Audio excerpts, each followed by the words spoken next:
இன்றைக்கி நம்ம சுவையான இட்லி பொடி எப்படி செய்யலான்னு பார்க்கலாம். அதுக்கு ஃபஸ்ட்டு உளுத்தம்பருப்பு எடுத்துக்கோங்க. அதை ஒரு பாத்திரத்தில் போட்டு பொன்னிறமாகிற வரைக்கும் வறுத்துட்டு ஒரு பிளேட்டுக்கு ட்ரான்ஸ்ஃபர் பண்ணிக்கோங்க. அடுத்து துவரம்பருப்பு, கடலைப்பருப்பு, பொட்டுக்கடலை வேண்டான்னு நினைக்கிறவங்க நிலக்கடலையும் ஆட் பண்ணிக்கலாம். அடுத்து எள்ளு சேர்த்துக்கோங்க. இது எல்லாத்தையும் ஃப்ரை பண்ணி எடுத்து வச்சுக்கலாம்.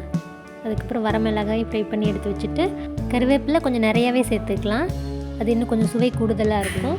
அடுத்து கல்லுப்பும் பெருங்காயமும் சேர்த்துட்டு அந்த சூடான வாணலிலே லைட்டாக ஃப்ரை பண்ணிவிட்டு அதையும் எடுத்து வச்சுக்கலாம். அடுத்து கொஞ்சமாக எண்ணெய் விட்டு பூண்டு பல் 4 தட்டி நல்லா பொன்னிறம் ஆகிற வரைக்கும் நல்லா ரோஸ்ட் பண்ணிவிடுங்க. அவ்வளோதாங்க, இப்போ எல்லாமே ரெடி ஆகிடுச்சு.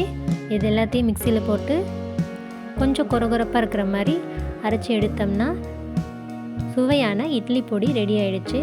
இது கூட நெய் இல்லாட்டி நல்லெண்ணெய் மிக்ஸ் பண்ணி சாப்பிட்டோம்னா ரொம்பவே சூப்பராக இருக்கும். நீங்களும் ட்ரை பண்ணி பார்த்துட்டு எப்படி இருந்துச்சுன்னு கமெண்ட் பண்ணுங்கள்.